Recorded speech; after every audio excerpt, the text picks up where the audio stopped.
சேலம் மாவட்டம் ஏற்காட்டில் பேரிக்காய் சீசன் தொடங்கினாலும் சாகுபடி குறைவாகவே உள்ளது. இதற்கான காரணங்களை தருகிறார் செய்தியாளர் கோகுல்.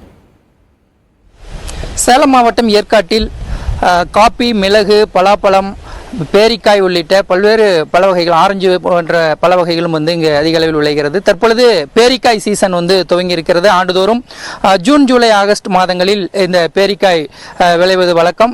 பல்வேறு மருத்துவ குணங்கள் உள்ள இந்த பேரிக்காய் தற்பொழுது ஏற்காட்டை பொறுத்தவரை மிக நாளுக்கு வருஷம் ஒவ்வொரு ஆண்டுதோறும் கொஞ்சம் கொஞ்சமாக குறைந்து படிப்படியாக தற்பொழுது மிக குறைந்த அளவிலேயே இந்த பேரிக்காய் விளைந்திருக்கிறது.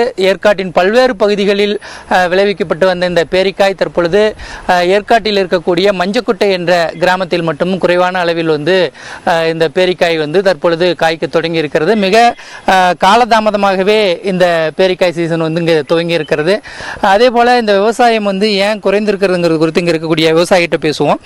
பேரிக்காய் விவசாயம் ஒரு 20 ஆண்டுகளுக்கு முன்னே அதிகமாக இருந்ததா சொல்றாங்க. இப்போ ஏன் ரொம்ப குறைஞ்சிருக்கு அதை பற்றி சொல்லுங்க. அதனால முதல்ல பேரிக்காய் கரெக்டான சீசனில் மழை பெஞ்சிட்டு இருந்தது. அதே மாதிரி வேலை செஞ்சு கொடுக்கறதுக்கு தோட்ட வேலைக்கு ஆள் இருந்ததுனால நல்லா காய் விளைஞ்சிட்டு இருந்தது. அதே மாதிரி எருவு இந்த மாடுகள்லாம் வளர்த்திட்டு இருந்ததுனால நிறைய மாட்டு எருவு அந்த மாதிரி போட்டதுனால நிறையா காய் பெரிய பெரிய லெவலில் இருந்துச்சு. இப்போ வேலை வாய்ப்பு ஆள் குறைவும் மாடு யாரையும் மெயின்டைன் பண்ணாதனாலையும் இப்போ காய் கம்மியாக, விளைச்சல் கம்மியாக இருக்குது. அதே மாதிரி காய் முதல் மாதிரி பெரிய லெவல் இல்லை, எல்லாம் சின்ன சின்ன காயாக தான் இருக்குது, பெரிய லெவலில் பெருக்கிறது கிடையாது.